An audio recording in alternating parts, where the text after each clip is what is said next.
Tepat di hari diumumkannya pemanggilan 27 nama pemain yang akan perkuat Timnas Indonesia, pada hari Minggu 9 Maret 2025, pelatih Timnas Indonesia Patrick Kluivert sudah mendarat di Jakarta. Ya, tak sendiri, juru taktik asal Belanda itu tiba sekitar pukul 18.00 waktu Indonesia Barat di Bandara Soekarno-Hatta bersama dengan Jordi Cruyff yang merupakan penasihat teknik Timnas Indonesia yang baru-baru ini ditunjuk oleh PSSI.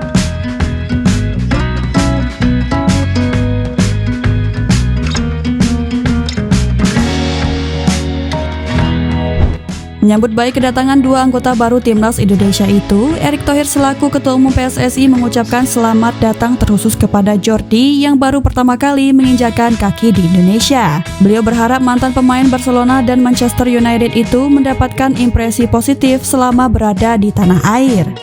Langsung bekerja, agenda terdekat dari Jordi yakni akan menggelar perkenalan resminya di depan awak media dan publik pada Selasa 11 Maret 2025.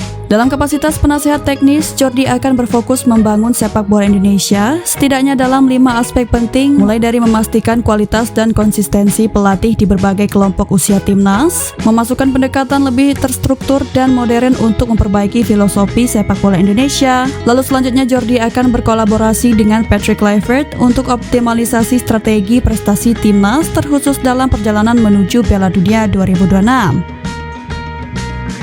Lalu reformasi metodologi pelatihan, memberikan usulan teknis ke PSSI dan Badan Tim Nasional, serta nantinya juga akan terlibat dalam proses penentuan Direktur Teknik PSSI. Kedatangan keduanya pun menandakan bahwa era baru sepak bola nasional siap dihelat. Sementara dua asisten pelatih lainnya yakni Alex Pastoor dan Danny Lensard akan dijadwalkan bertolak dari Belanda ke Indonesia pada keesokan hari usai jumpa media, tepatnya Rabu 12 Maret 2025.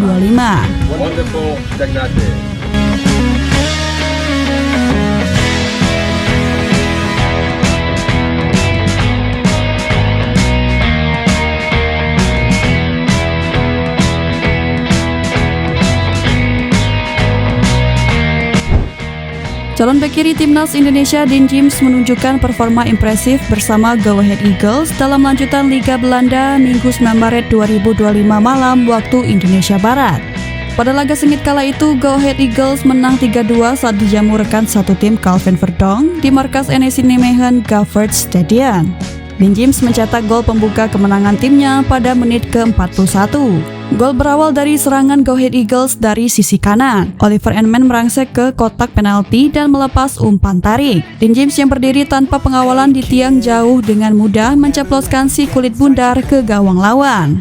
Sayang belum ditakdirkan berduel, dalam kontra itu bek kiri NEC Nijmegen sekaligus Timnas Indonesia Calvin Verdonk harus absen karena akumulasi kartu kuning.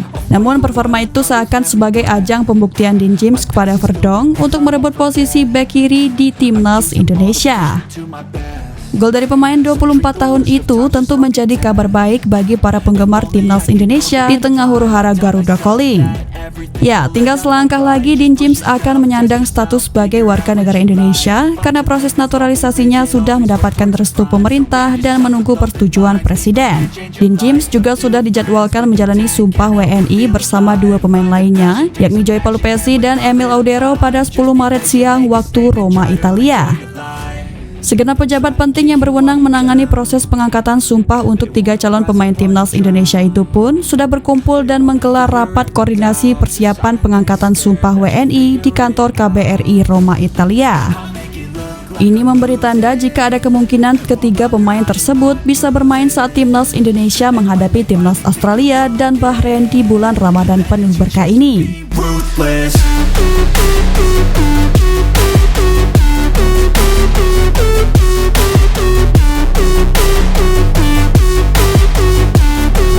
Bak tak mau kalah dengan punggawa Timnas Indonesia yang saat ini tengah berkarir di luar negeri, bek Timnas Indonesia Rizky Ridho pamer gol spektakuler usai namanya masuk list racikan Patrick Kluivert.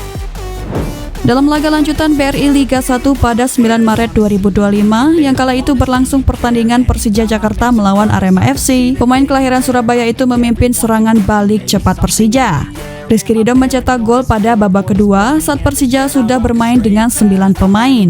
Awalnya ia menerima sodoran Rio Matsumura di tengah lapangan. Bola melaju melewati garis tengah. Rizky Ridho pun langsung menendang bola ke gawang Arema dari jarak hampir setengah lapangan yang membuat kiper asal Brasil itu pun hanya terperangah melihat bola yang masuk ke gawangnya hingga berbuah 1 gol untuk Persija tepat di menit ke-62. Aksi Rizky Ridho bikin gol apik itu pun sukses mengebohkan lini masa. Banyak warganet yang memujinya hingga pelatih Arema FC Jose Gomes pun juga sontak memberikan pujian tinggi terhadap gol yang diciptakan bek timnas Indonesia itu. Bahkan gol ciptaan pemain 23 tahun tersebut digadang-gadang sebagai gol kandidat Puskás yang merupakan gelar gol terbaik dari FIFA.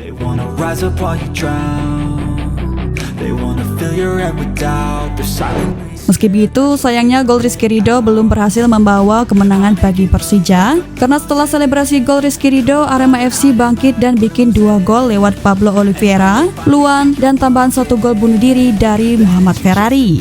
Tim asuhan Carlos Pena pun masih di peringkat 4 klasmen Liga 1 dengan 43 poin, sementara Arema FC naik ke posisi 7 dengan 36 poin dari total 26 laga.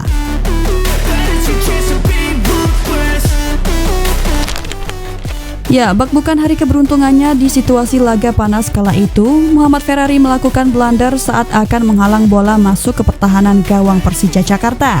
Alih-alih menghalang agar lawan tak berhasil memasuki area berbahaya, kaki kanannya justru tak sengaja membantu si kulit bundar membobol gawangnya sendiri. Spontan sang penjaga gawang pun tak mampu menghalau serangan bunuh diri yang diciptakan pemain 21 tahun itu di menit ke-73 pertandingan. Dan ya, sangat disayangkan di momen pemanggilannya untuk perkuat timnas merah putih harus diwarnai dengan komentar negatif dari warganet yang terbawa suasana saat menyaksikan laga sengit tersebut. Meski begitu, sebisa mungkin kita tetap ambil sisi positifnya dengan berasumsi setidaknya para pemain tidak cedera. Ya, karena yang terpenting adalah kesehatan fisik dan mental para penggawa timnas Indonesia yang akan menghadapi laga krusial yang tinggal hitungan hari lagi. Apalagi kurang dari 1 pekan, skuad Garuda akan berkumpul untuk bersama-sama bertolak ke Australia guna lakoni kontra perdana di bulan Maret 2025 ini. Karena beberapa hari lalu sempat dikejutkan dengan kabar Kevin Dix cedera saat membela Copenhagen kontra Chelsea. Semoga dari hari ini hingga hari H nanti tak ada lagi kabar kurang mengenakan dari skuad Garuda, terkhusus 27 nama tambahan 3 pemain yang dipanggil pelatih kepala Patrick Kluivert.